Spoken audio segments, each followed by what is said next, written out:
Hey team, I wanted to talk to you a little bit about just the simple question of how do I get hostesses anyway? So I know we have our challenge going right now. It actually ends tonight about how we get our hostesses. So this is something that I think applies not only today, but just in general, especially because we have a lot of girls that have joined in the last like 45 to 60 days. So when we're looking into getting hostesses, especially initially, the biggest thing to talk about is that what I did is I actually made a list. I made a list of about between 40 and 100 women, just depending on your social circle. If it's less than that, that's okay. Just work with what you have. But make a list of close family and friends that you think could be interested in the product and potentially hosting a party for you. First of all, don't mind this. My toddler totally headbutted me on accident while we were playing the other day, and it's lovely. I look like I was in a street fight recently, which may be a cooler story. Anyway, so back to hostesses. The biggest thing here is to make a list, and you can make a list of acquaintances, close friends, family, people who have already purchased from you, because you know what, if somebody's purchasing from you, they already love the product, and so all you have to do is work the angle of, hey, I know you love your product, well, I think your friends are going to love it too. Let's get you more of our line, more free product in your hands. When it comes to what to say, I think that is one of the biggest things when it comes to gaining hostesses. It's how we're saying our pitch about hostessing in general. One, hostessing is actually not a word that I use at all. I use throwing a party with you. I make it very much like us. We're going to throw a party with your friends.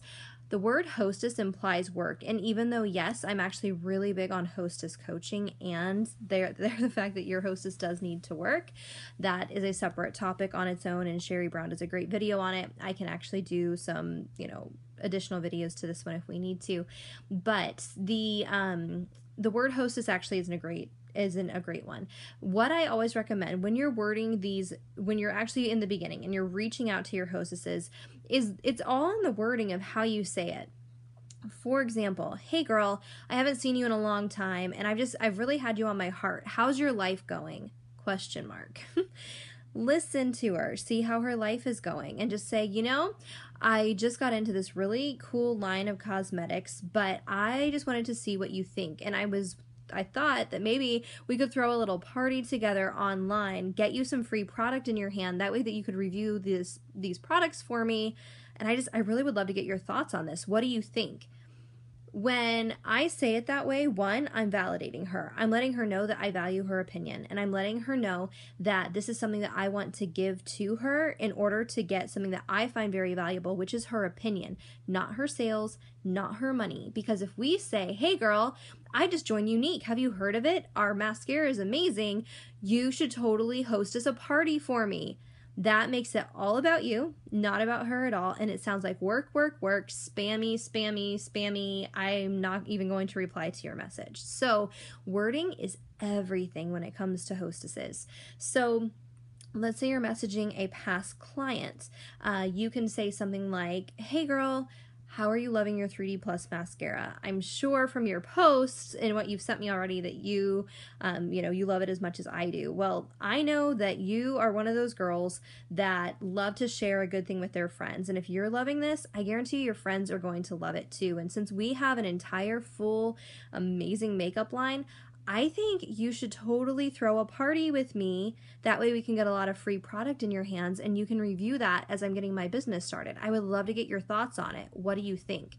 Do you notice that in both of those messages, I'm leaving it with what do you think? I'm leaving an open-ended question that requires an answer. If she doesn't write you back, that's okay. What you're going to do is you're going to slide her into the group of people that you're going to follow up with once every week or to every month, depending on your situation. If she's a past customer saying, hey, just touching base with you, here's our new kudos. That kind of gets into the customer care stuff that I will get into later. So you'll still be in touch with that past customer.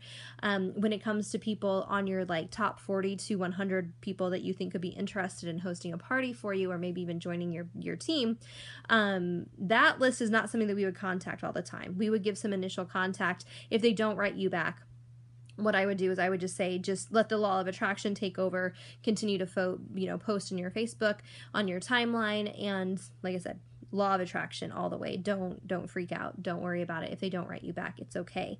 That happens a lot, especially in the beginning. So initially working on your hostesses is just that. Make your list and contact those people in a non-spammy way. Make it very personal. Hey girl, I noticed you just got your hair cut last week. Oh my gosh, you are so beautiful, and I love that you take risks with your style and you're so trendy. I actually just got involved with this makeup line and I would love for you to review the products.